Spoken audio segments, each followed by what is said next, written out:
Hello everyone, मैं Anita Thakur. Welcome to my YouTube channel. और आज हम लोग पढ़ने वाले हैं क्लास 10th हिस्ट्री चैप्टर 5 हम लोग डिस्कस कर रहे थे, जिसमें हम लोग प्रिंट कल्चर की बात कर रहे थे। तो आज हम लोग पढ़ने वाले हैं सेक्शन 8.1 को, जिसमें वुमेन और प्रिंट के बारे में पढ़ना है।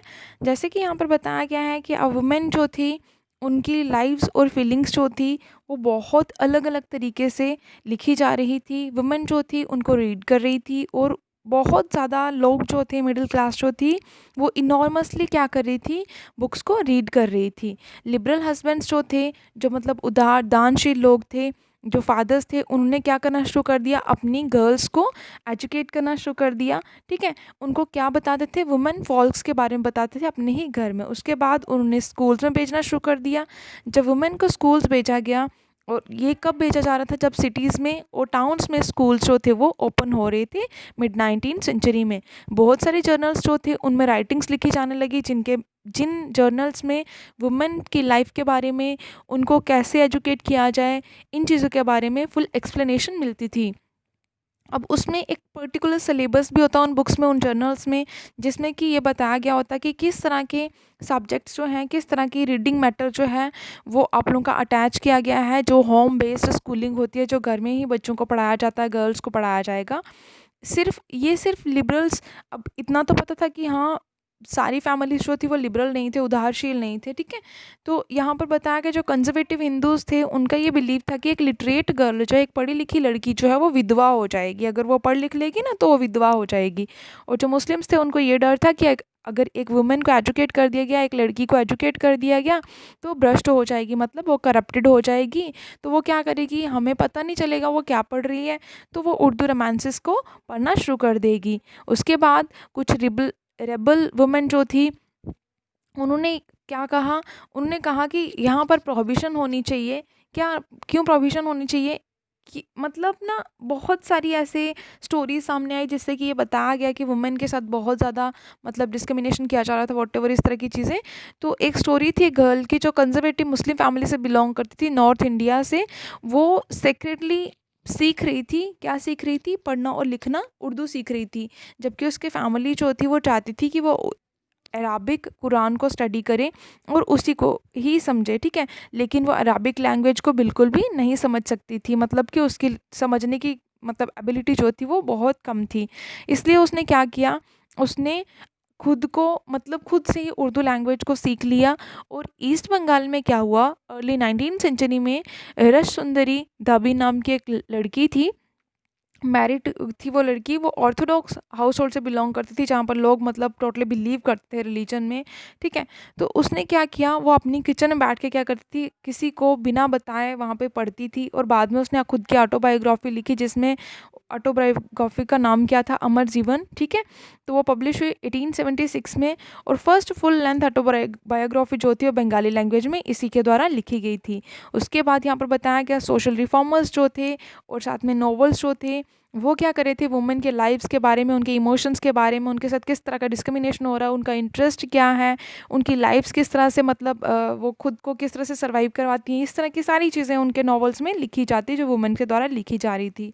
उसके बाद 1860s में क्या हुआ, एक बंगाली वुमन थी जिनका नाम था कैलाश वैसनी दाबी। उन्होंने क्या किया, वुमेन से रिलेटेड एक्सपीरियंसेस को हाईलाइट किया, और बताया कि वुमेन जो है उनको किस तरह से अपने घर में इम्प्रिजन्ड किया जाता है, उनको किस तरह से जेल में डाल के रखा जाता है, इवन उनको अपने घर में इग्नोर किया जाता है, उनको डिसीजन मेकिंग प्रोसेस में इन्वॉल्व नहीं किया जाता है, उनसे हार्ड डोमेस्टिक लेबर का काम कराया जाता है, उनके साथ अनजस्ट ट्रीट होता है, उनके साथ एक समान रूप से ट्रीटमेंट नहीं होता है।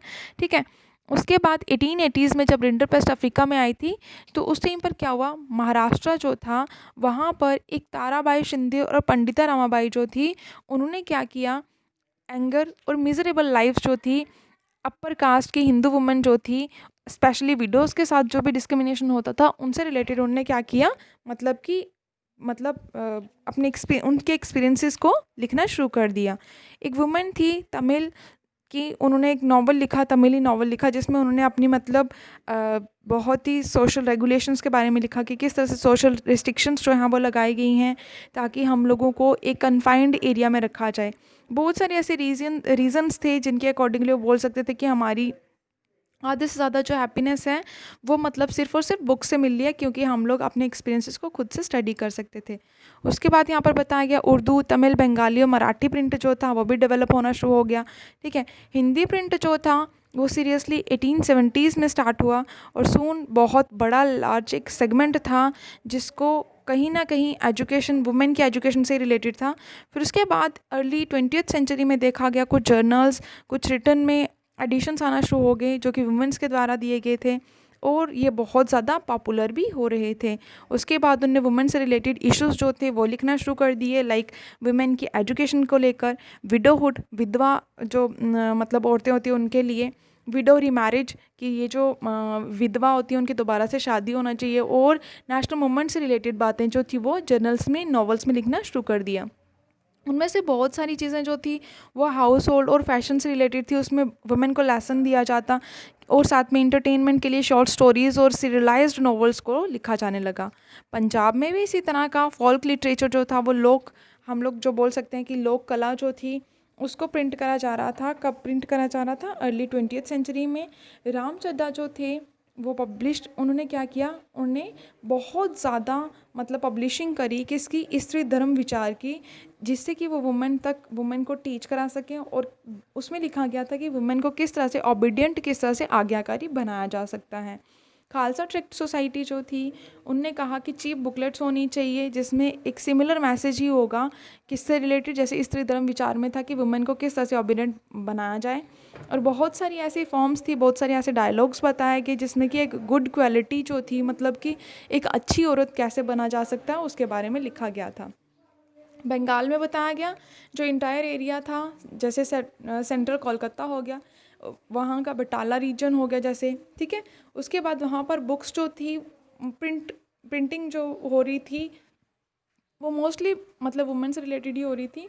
और उसके बाद यहाँ पर क्या बताया गया, उनके जो एडिशंस थे वो बहुत ही चीप थे, बहुत ही कम दाम में मिलने वाले थे।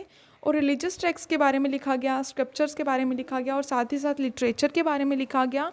और बताया गया जो ऑब्सेंस था और स्कैंडल्स थे उनके बारे में लिखा गया। और बहुत सारी 19th सेंचुरी में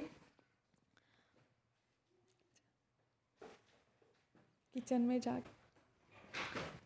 और लेट 19th सेंचुरी में देखा गया बहुत सारी बुक्स जो थी उनको क्या किया गया, बहुत अच्छी अच्छी इलस्ट्रेशंस दी गई, मतलब बहुत अच्छी अच्छी एग्जांपल्स दी गई, जिससे कि एक कलर्ड मतलब लिथोग्राफ्स आना स्टार्ट हो गई, एग्जांपल्स मेंशन कर दी गई, जिससे कि लोग जो हैं वो परफेक्टली उनको समझ सकें।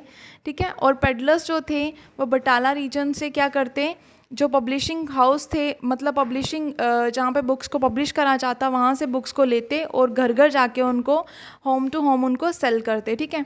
देन उसके बाद यहाँ पर बताया गया ताकि वुमेन जो है वो ज़्यादा से ज़्यादा नंबरिंग में उन बुक्स को पढ़ सकें, जिससे वो ज़्यादा से ज़्यादा एजुकेट हो सके और अपनी लाइफ्स के बारे में स्टडी कर सके। और वो कब पढ़ती थी? जब लेज़र टाइम होता था। I think it's enough for today. Thanks for listening and stay blessed always.